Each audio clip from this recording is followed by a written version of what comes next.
orang muda pasti rata-rata ya mengidamkan pernikahan, masuk di dalam jenjang pernikahan, setelah lulus kuliah biasanya sudah kerja, terus menginginkan pernikahan seperti itu.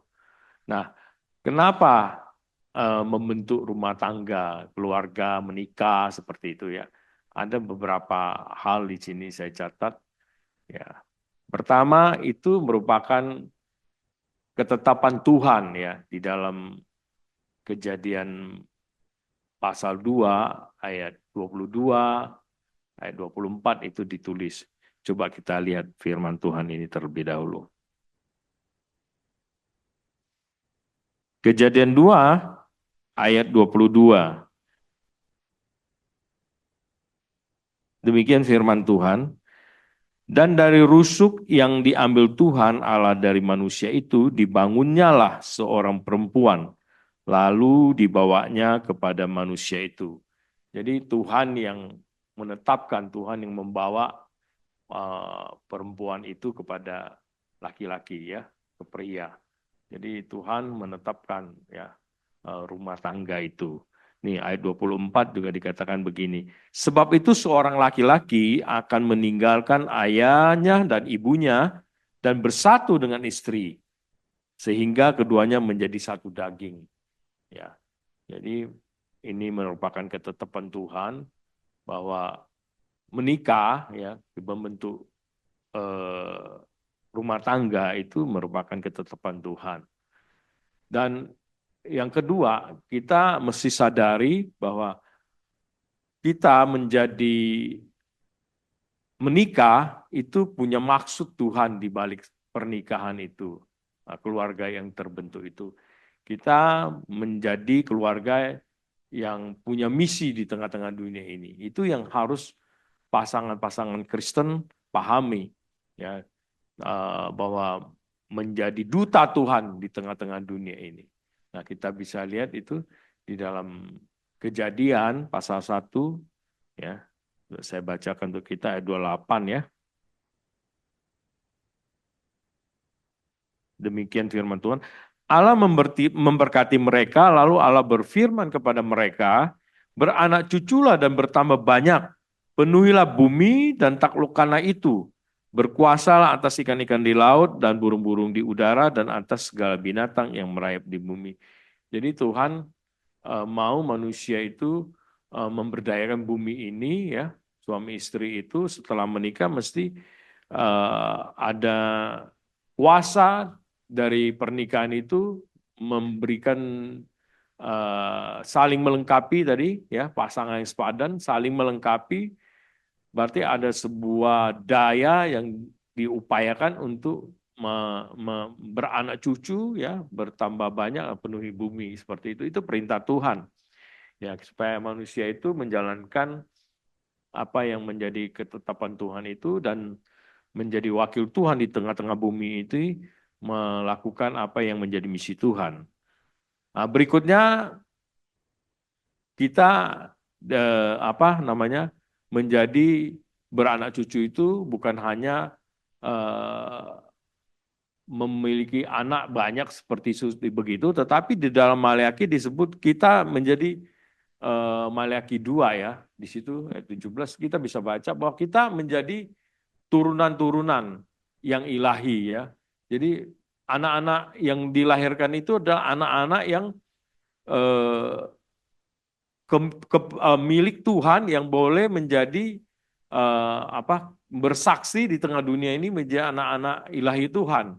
Ya, turunan-turunan yang benar, bukan turunan-turunan yang jahat, bukan anak-anak yang menjadi brengsek dan lain sebagainya, tetapi anak-anak yang benar-benar boleh memuliakan Tuhan di tengah-tengah bumi.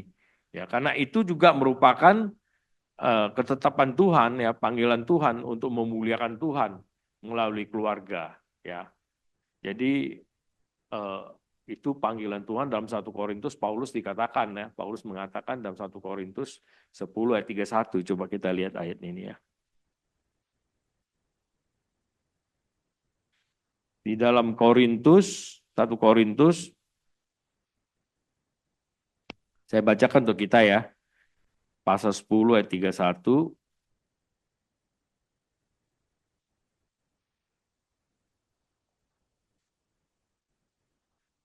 Demikian firman Tuhan. Aku menjawab, jika engkau makan atau jika engkau minum atau jika engkau melakukan sesuatu yang lain, apa aja ya, lakukanlah itu semuanya, itu untuk kemuliaan Allah.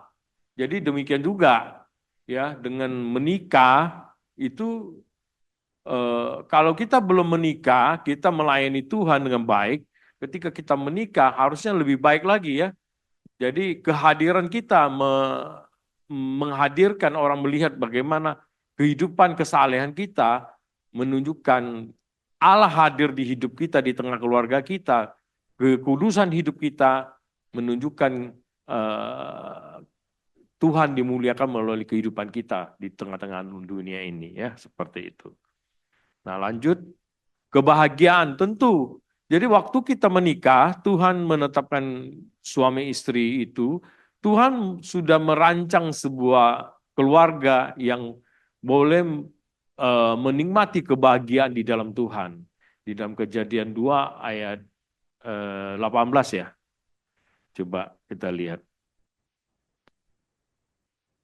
Tuhan bilang inilah pasangan yang Tuhan apa ya, Tuhan membawa wanita itu kepada laki-laki pria itu ya. Kemudian Adam menyambutnya, inilah tulang-tulangku ya, daging dan dagingku ya. Coba kita lihat ini. Kejadian berapa tadi? 2 ya. 18.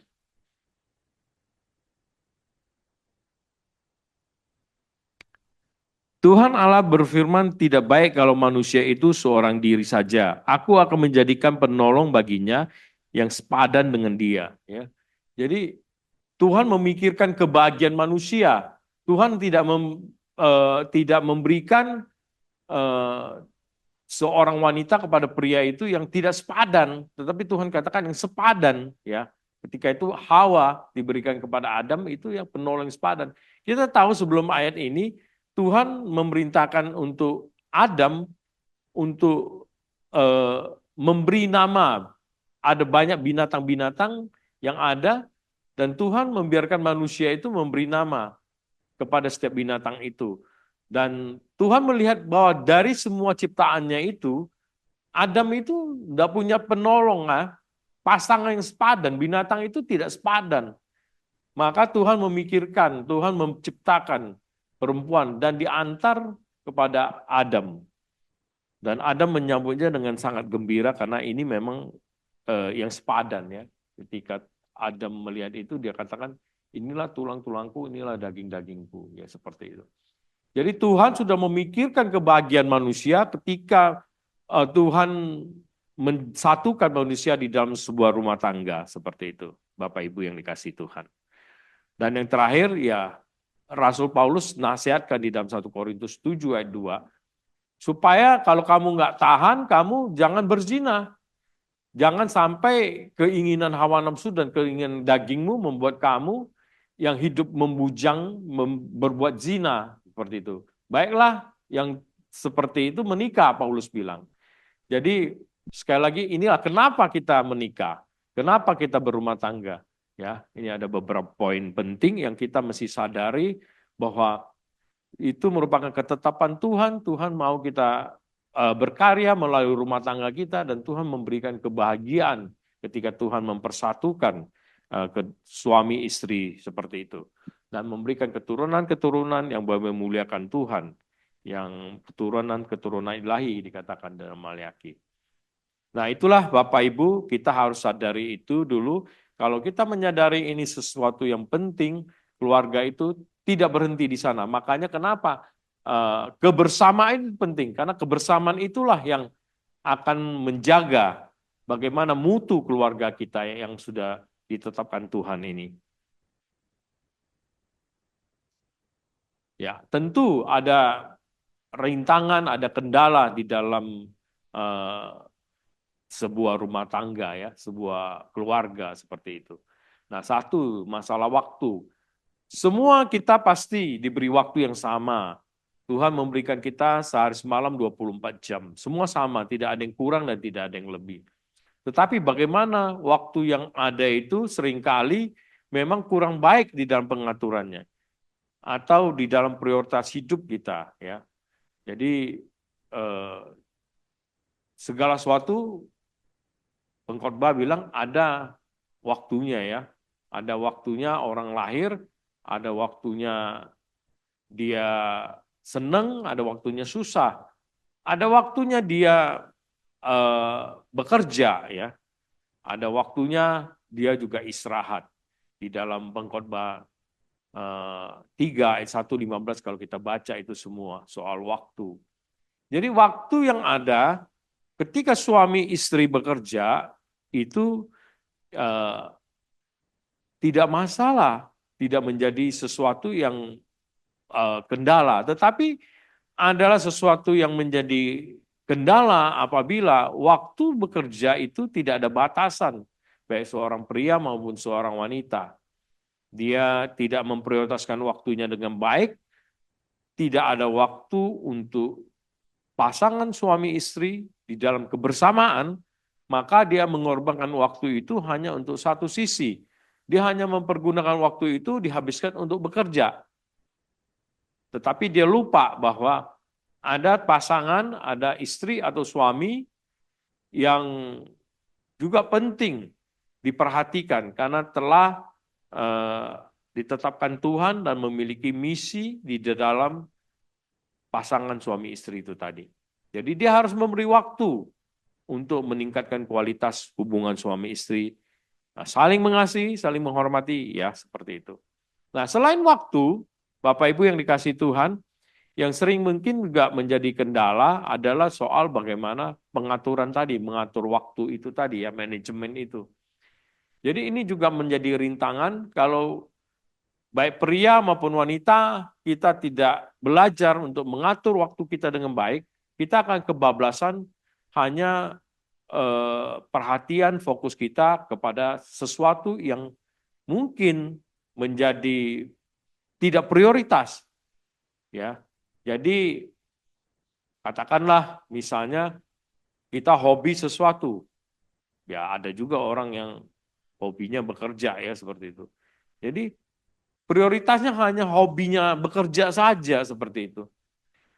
Tetapi waktunya tidak diatur sedemikian rupa dengan baik.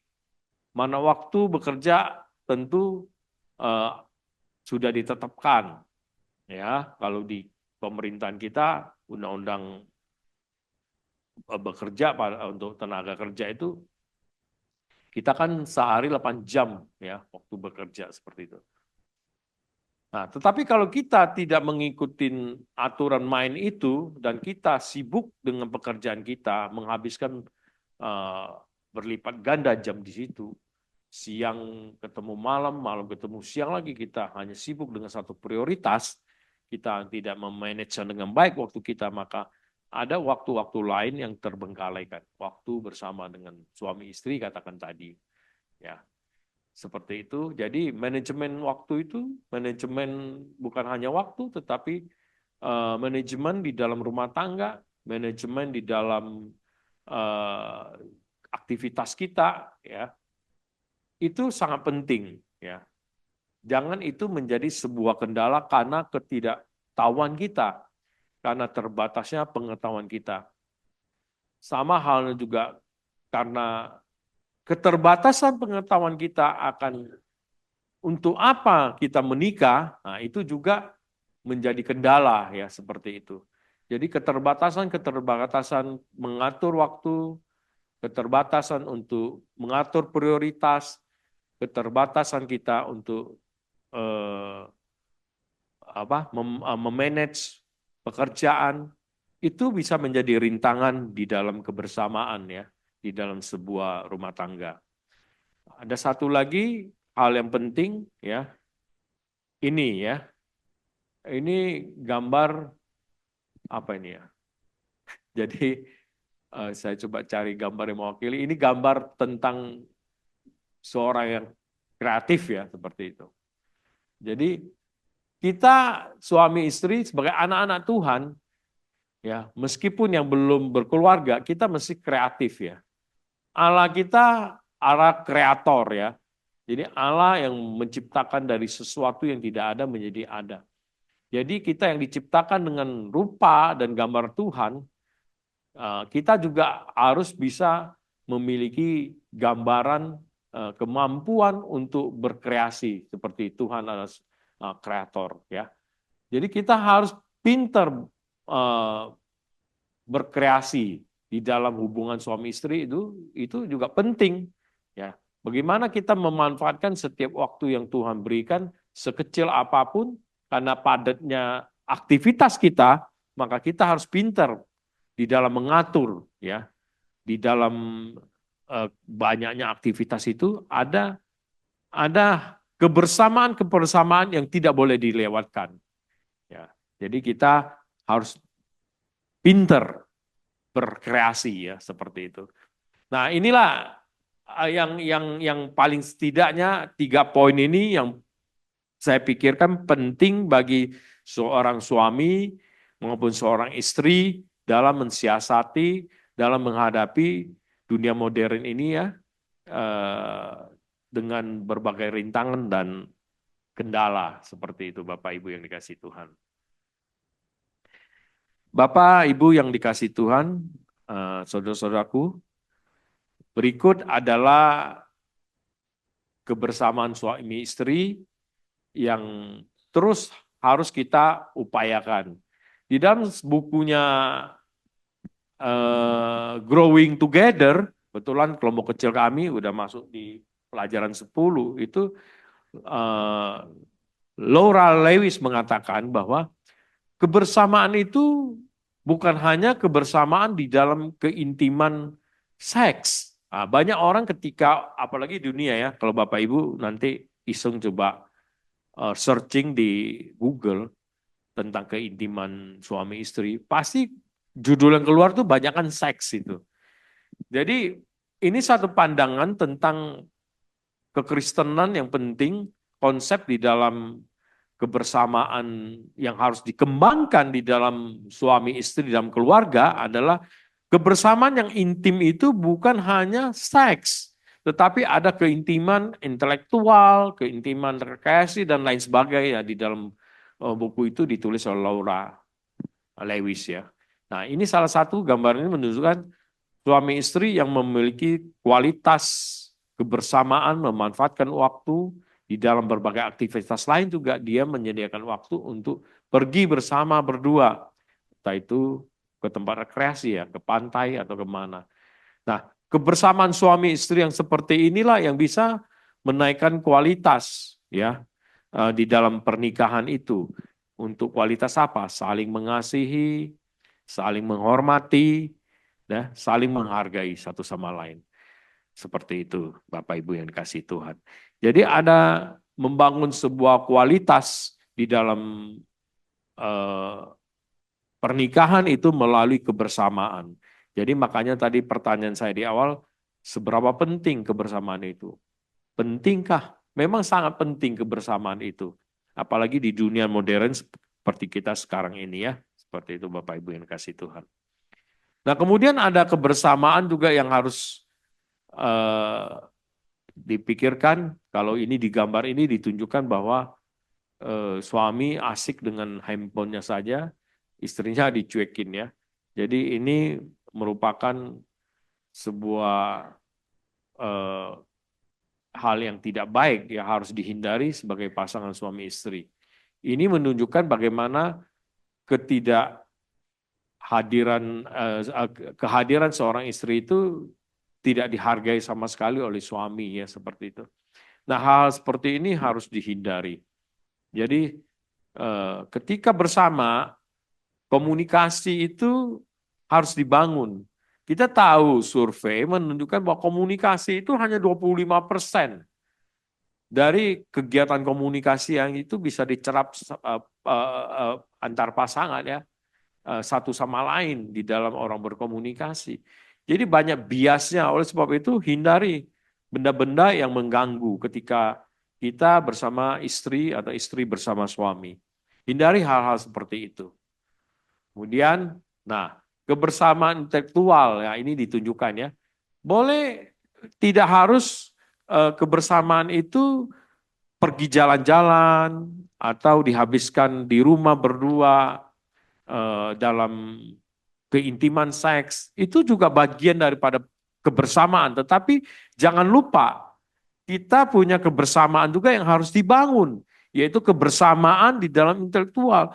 Suami istri saling mengisi, saling mengedukasi, saling membangun di dalam intelektual, pengetahuan, baik itu dari sebuah buku atau diskusi dari pembacaan sebuah buku, ya topik-topik tertentu yang diangkat, atau ketika kita bersekutu bersama suami istri di dalam membaca firman Tuhan, di dalam berdoa. Nah, itu hal-hal kebersamaan yang sangat penting yang harus kita perhatikan supaya keintiman di dalam kebersamaan itu terbangunkan. Tidak hanya di dalam seks, tetapi di dalam pengetahuan, di dalam berrekreasi, ya, di dalam keberduaan, di, di hadir dalam sebuah acara tertentu atau kegiatan olahraga dan lain sebagainya. Nah, keintiman-keintiman ini harus kita punyai sebagai anak-anak Tuhan, sebagai pasangan Kristen, anak-anak Tuhan, kita harus menambah pengetahuan kita. Bukan hanya sekedar menambah pengetahuan kita, tetapi ini sebab kita harus aplikasikan di dalam hidup berumah tangga kita. Nah, itu Bapak Ibu yang mungkin bisa saya sampaikan dulu ya. Nanti kita kalau ada tanya jawab kita bisa kembangkan. Ya sekali lagi, merayakan kebersamaan di dalam hal-hal yang kecil itu penting ya. Merayakan dalam berdua penting. Merayakan ketika melayani bersama di gereja, kebersamaan itu penting. Jadi jangan sampai kita hanya sibukkan dalam sebuah kegiatan tertentu saja, tidak memprioritaskan hidup suami istri di dalam keberduaan. Meski nanti ada hadir anak-anak ya, tetapi kualitas kebersamaan suami istri itu terus harus dijaga. Dengan satu maksud, tujuan keintiman itu terbangun, saling mengasihi, ya, saling menghormati, saling menghargai satu sama lain. Karena perjalanan rumah tangga kita sebagai anak-anak Tuhan tidak hanya untuk kepuasan seks di dunia ini, tetapi ada misi-misi Tuhan di balik itu yang harus kita kerjakan. Seumur hidup pernikahan kita dengan pasangan kita harus kita pupuk itu, kita jaga di dalam kebersamaan supaya tujuan-tujuan, goal, target yang Tuhan berikan kepada setiap anak-anak Tuhan itu boleh kecapai. Saya kira sampai di situ dulu, Bapak Ibu yang dikasihi Tuhan. Barangkali ada yang bertanya, silakan Esther. Iya, Bapak Ibu yang ingin bertanya atau sharing terkait tentang merayakan kebersamaan di dalam keluarganya, dipersilakan. Yang pertama dari yang ada di Zoom terlebih dahulu. Mungkin ada yang bisa di-sharingkan bagaimana sih merayakan kebersamaan mungkin dari keluarga Pak Yandoko itu bagaimana cara Bapak dan Ibu merayakan kebersamaan ketika sudah ada anak sejauh ini gitu kan. Jadi Mungkin kalau dari kami ya, semenjak ada anak itu, me time berdua itu sangat-sangat tidak ada. Dan memang kalau di kita itu, di kami itu memang eh, kita itu kemana-mana itu selalu berlima gitu, selalu bawa anak gitu. Kayaknya tanpa anak itu kita itu kayak ngerasa ada yang kurang gitu. Nah, jadi memang setiap keluarga itu beda-beda ya. Dan memang kalau kami itu ya seperti itu gitu. Dan eh, iya.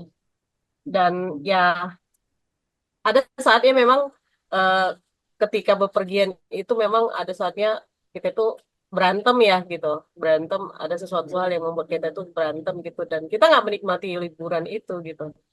Nah, dan ya itu sangat membingungkan begitu. Ya temanya kita liburan gitu, tiba-tiba ada satu hal yang membuat kita itu berantem dan kita tidak menikmati liburan itu begitu. Jadi ya kalau begitu gimana itu Pak gitu.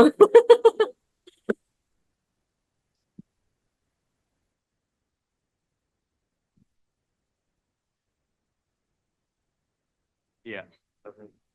Iya, Ya, gimana Pak? terima kasih Bu Mei sharingnya. Sama itu Bu Mei, saya juga ngalami dalam kebersamaan pergi eh, sama keluarga, sama anak-anak ya, kalau sudah punya anak-anak ya seperti itu. Kita ingin seneng-seneng, akhirnya malah ribut ya, berantem. Mungkin berantemnya dari hal-hal kecil seperti itu ya. Jadi suasananya sudah nggak enak seperti itu. Nah, ya Ibu Iva ada di situ, boleh tanya kalau nggak percaya, ada pasti itu.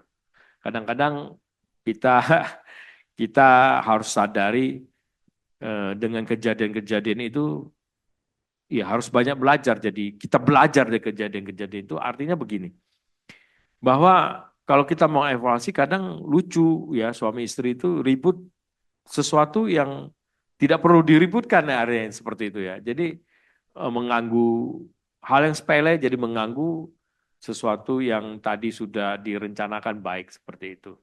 Nah, eh, ada yang sedikit yang saya mau sampaikan melalui kejadian ini adalah begini. Kalau pengalaman saya ya, eh, bahwa ketika kita belum mempunyai anak, kita baru menikah katakan ya, itu pastilah suasananya masih ideal banget seperti orang lagi pacaran ya, pasti seperti itu. Waktu kita pasti banyak lah, nggak usah disuruh kita. Pokoknya waktu itu kok tiba-tiba ada berdua aja terus seperti itu. Tetapi giliran sudah menikah nanti udah punya anak, nah kita lupa yang tadinya kok terciptanya waktu berdua ada aja, sekarang kok hilang seperti itu ya. Nah, inilah yang harus kita harus waspadai saya bilang. Jadi prioritas itu tentu sekarang sudah nambah satu lagi, yaitu kehadiran anak-anak itu menuntut kita punya aktivitas tambahan mengurus anak-anak. Nah, ini harus masuk di dalam list kegiatan aktivitas kita, tetapi jangan lupa disertai juga memanage dengan baik, mengatur. Ini juga bagian dari prioritas di dalam hidup berumah tangga kita. Jadi kalau tadinya cuman mengatur 9 lah katakan kegiatan, ya sekarang tambah satu jadi 10. Nah, tidak boleh ada yang didepak gitu. Jadi masuk satu ini ada anak-anak yang tadi berdua hilang. Tidak boleh. Jadi tetap harus ada. Hanya sekarang pembagian waktunya. Dulu kalau waktu baru pacaran terus menikah, setiap hari itu minimal pasti ada 2 jam bersama. Setiap hari. Kalau seminggu berarti kan ada 14 jam. Nah sekarang kehadiran anak-anak harus dikurangin otomatis. Tapi bukan artinya hilang. Mungkin dibagi. Jadi sehari sekarang tinggal 1 jam berdua. Ya seperti itu. Atau satu hari tetap dua jam bersama berdua. Tetapi tidak setiap hari seperti itu. Karena ada hari-hari lagi kita urus anak-anak bersama seperti itu. Nah, saya mensiasati kalau di dalam rumah tangga kami, itu waktu saya kerja, itu Sabtu kan masih kerja saya. Jadi hampir full kecuali hari Minggu. Hari Minggu tidak ada kegiatan, tidak ada kerja kecuali kegiatan di rumah Tuhan. Itu sudah kehilangan setengah hari juga. Jadi cuma ada waktu hari Minggu selesai ibadah katakan jam 12 atau jam 1 sampai malam. Nah, waktu itu harus dimanfaati untuk keluarga karena punya anak. Ya, Sabtu setengah hari jam 1 saya pulang. Jam 1 pulang selesai itu kami selalu harus udah agendanya pergi bersama sama anak-anak sampai malam. Jadi total ada 1 hari lah ya, setengah hari hari Sabtu, setengah hari hari Minggu itu bersama-sama dengan anak-anak. Dan ini harus punya komitmen sekali lagi pengaturan waktu manajemen ya. membangun kebersamaan itu harus ada komitmen kita sebagai suami istri. Nggak bisa tidak ada komitmen. Karena kalau kita mau tidak punya komitmen, kita akan tidak punya waktu terus bersama ya, baik bersama keluarga, baik berdua maupun sama anak-anak. Seperti itu.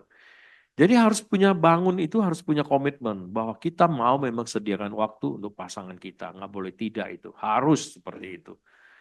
Nah,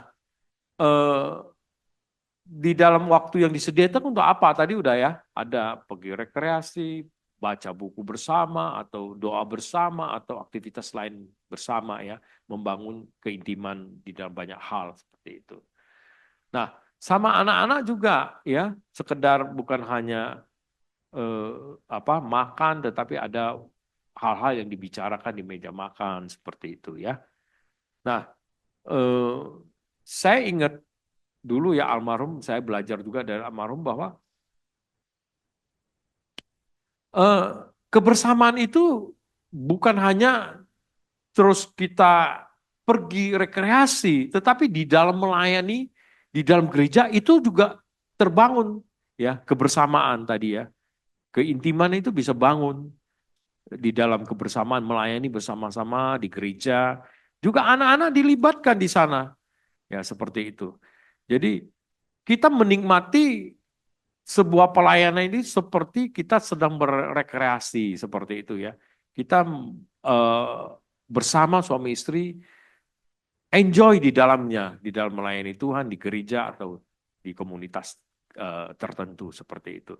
Jadi ini penting ya untuk kita sekali lagi membangun pemikiran kita, berpikir kita, pengetahuan kita tentang kebersamaan keluarga itu bukan hanya satu bidang, tetapi banyak bidang yang bisa kita kembangkan. Ya, termasuk kebersamaan di dalam membaca firman Tuhan, di dalam melayani Tuhan bersama-sama.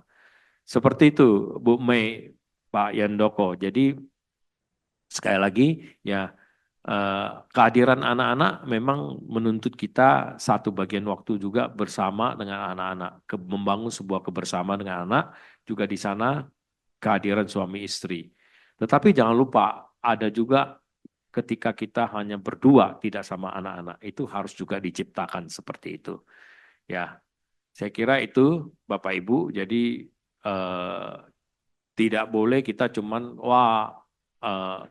kebersamaan itu hanya sama anak-anak aja ketika anak-anak lahir, tetapi kebersamaan kita dulu sedang berpacaran tuh hilang. Ya, saya kira itu.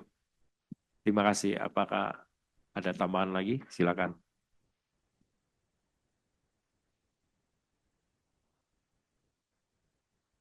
Iya, apakah masih ada pertanyaan lagi yang lain dari Bapak Ibu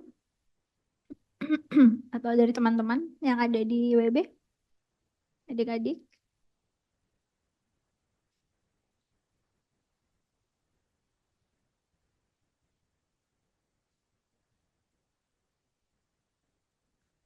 Ya, barangkali saya tambahkan sedikit lagi ya, yang acara berantem-berantem itu. Nah, eh, kita, kalau saya ya, sama keluarga itu, jadi kan pasti kita suami istri beda karakter tuh ya, sifat-sifat kita ya, itu bawaan dari lahir, bawaan didikan orang tua ya, latar belakang suku dan lain sebagainya itu pengaruhi. Jadi harus disamakan juga frekuensinya di sana ya. Bahwa berantem oke lah, itu normal ya. Kalau berantemnya nggak ada damai itu yang nggak normal, itu yang harus diingat ya. Jadi waktu kita sama anak-anak pun, anak-anak melihat bagaimana contoh rekonsiliasi suami istri kan seperti itu. Dan terus anak-anak cuma lihat kita ribut sampai bubar, ribut lagi seperti itu ya. Tetapi di depan anak-anak pun kita harus menunjukkan bagaimana ya. Firman Tuhan kan nggak bilang ya, jangan sampai amarahmu tuh sampai dendam, sampai matahari terbenam masih belum selesai. Jadi waktu kita pergi rekreasi atau pergi makan lah katakan berantem di awal sebelum menunya datang, setelah menunya datang ya dibawa dari dalam doa ya harus diselesaikan. Nah itu tugasnya terutama bapak-bapak itu ya, suami, baik kepala rumah tangga, jangan tunggu istri yang ajak berdamai dulu. Nah itu yang harus komitmen kita harus kita pupuk kita camkan di dalam diri kita ya sebagai suami, sebagai bapak ya, sebagai ayah, hal seperti itu. Jadi harus selesaikan supaya anak-anak juga melihat contoh. Tidak boleh kita juga munafik ya depan anak-anak. Wah, kayaknya udah baik-baik, baik damai suami istri ditutupi terus. Tapi anak-anak tidak melihat. Jadi anak-anak nanti terbangun bahwa keluarga itu tidak pernah ada ribut suami istri. Itu juga nggak baik itu. Ya, saya kira itu ya tambahan dari saya. Terima kasih. Iya. Oke, apakah masih ada lagi yang mau bertanya atau sharing?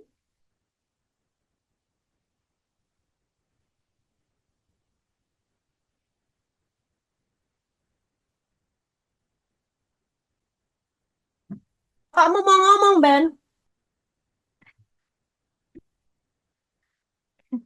Silakan Pak Yandoko.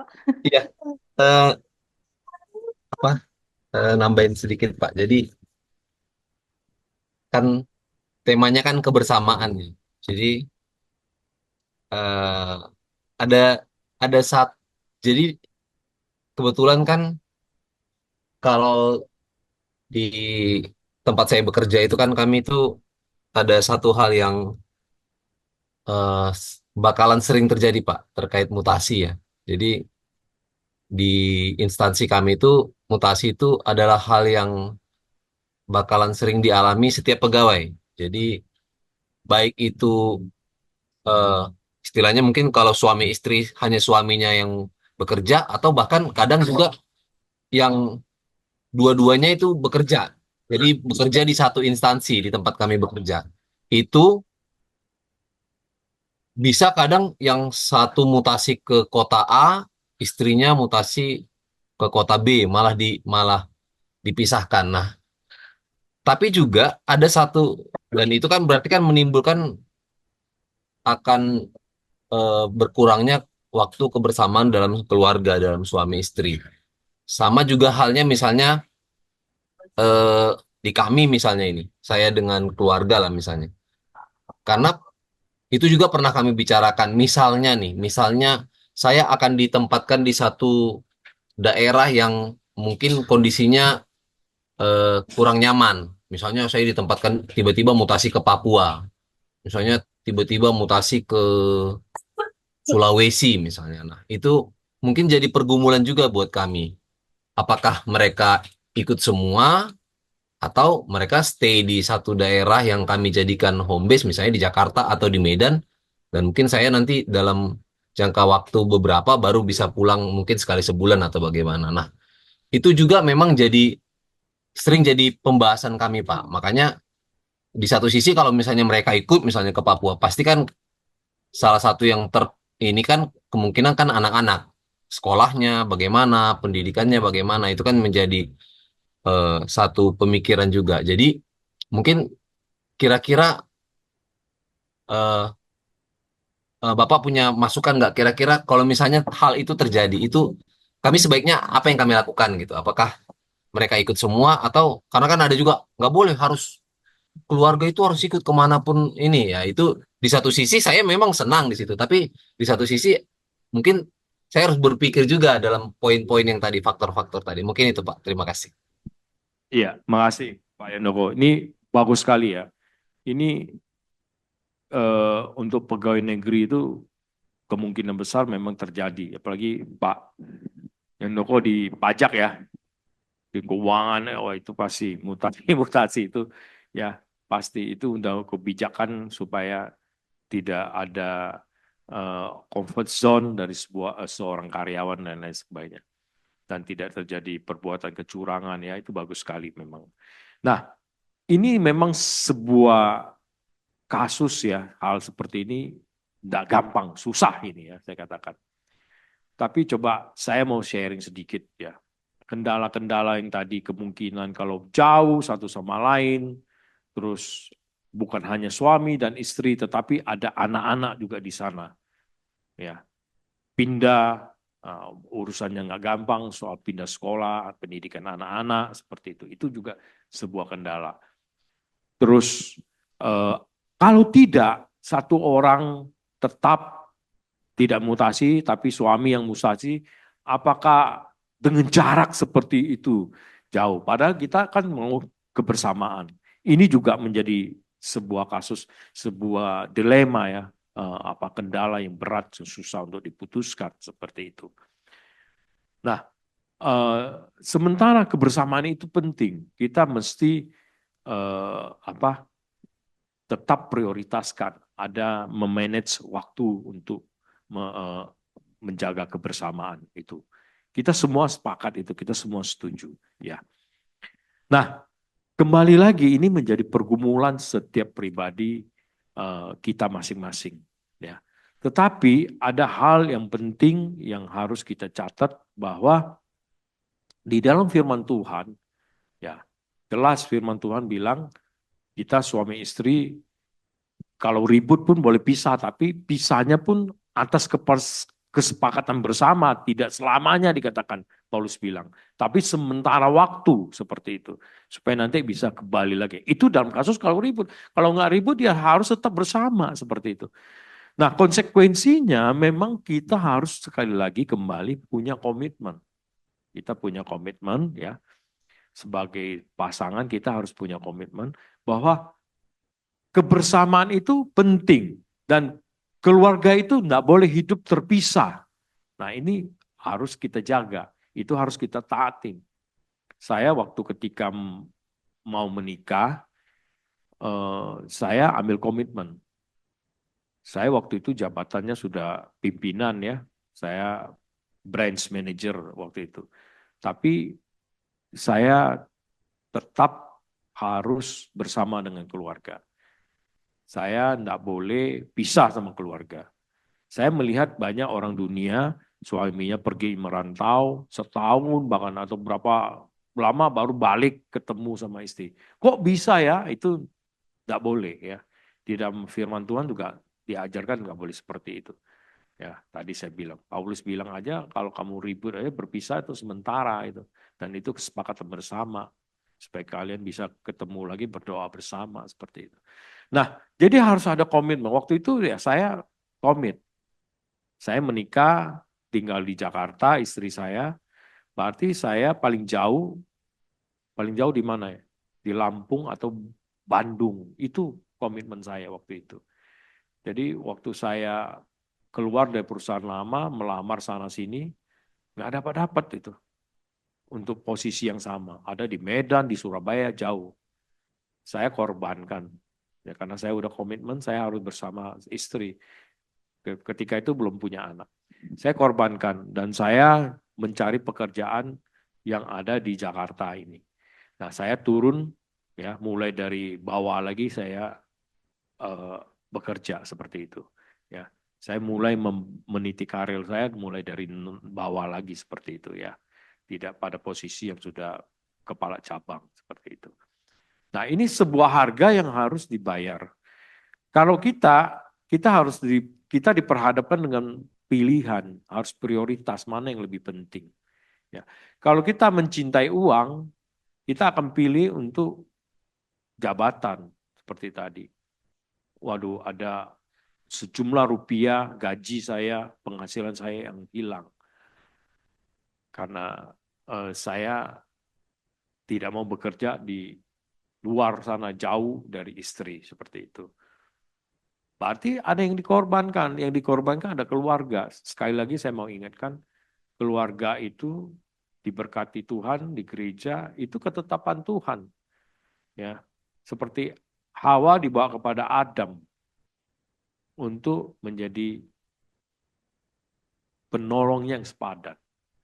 Jadi bagaimana? Ini mau taat yang mana? Harus pilihan. Ya. Nah itu dia. Itu satu. Yang kedua, banyak anak-anak yang orang tuanya ketika bertugas pindah-pindah, dan saya melihat anak-anak itu tumbuh nanti dewasa memiliki pengetahuan, pengalaman hidup yang luar biasa. Ya, bertolak belakang dengan apa yang orang tua khawatirkan tentang anak-anak ketika mau pindah sekolah, pindah sana, boyongan sana sini, setahun di sini, 2 tahun di sana, pindah lagi. Tapi saya mendapatkan banyak kok anak-anak yang pindah-pindah itu sukses, bagus ya. Mereka dewasa dalam pengalaman orang tuanya berpindah-pindah kerjaan seperti itu. Jadi ini juga menjadi sebuah pertimbangan juga kita. Kalau kita diperhadapkan harus mutasi, pindah, ya boyongan sama anak-anak menjadi satu pertimbangan juga untuk kita pilih. Nggak apa-apa, mungkin repot kita ngatur, kita khawatir bahwa di tempat baru tidak punya teman atau tidak punya pendidikan yang baik, ya seperti itu. Dengan satu keyakinan bahwa memang kita pilih di pihak Tuhan seperti itu ya. Lebih prioritas mementingkan bahwa itulah maunya Tuhan di dalam keluarga kita. Ada satu lagi penting yang terlintas di pikiran saya. Kalau suami istri dua-duanya harus pindah terus jauh, bagaimana? Nah itu juga sekali lagi komit. Ya, satu harus ngalah, itu pasti. Nah siapa yang mengalah itu pergumulan pribadi masing-masing keluarga di hadapan Tuhan. Ya, seperti itu. Jadi konsekuensinya, sekali lagi konsekuensinya, mau nggak mau yang pertama ada yang kita hadapi adalah soal materi yang kita korbankan. Ya, tidak cuman itu barangkali, tetapi yang paling utama ketika menjadi pertimbangan kita untuk memilih, ini salah satu yang paling susah untuk mau mengalah karena materinya jadi berkurang, penghasilannya berkurang. Ya, seperti itu. Tapi sebagai orang Kristen, orang percaya, kita mengimani Tuhan mencukupkan ya.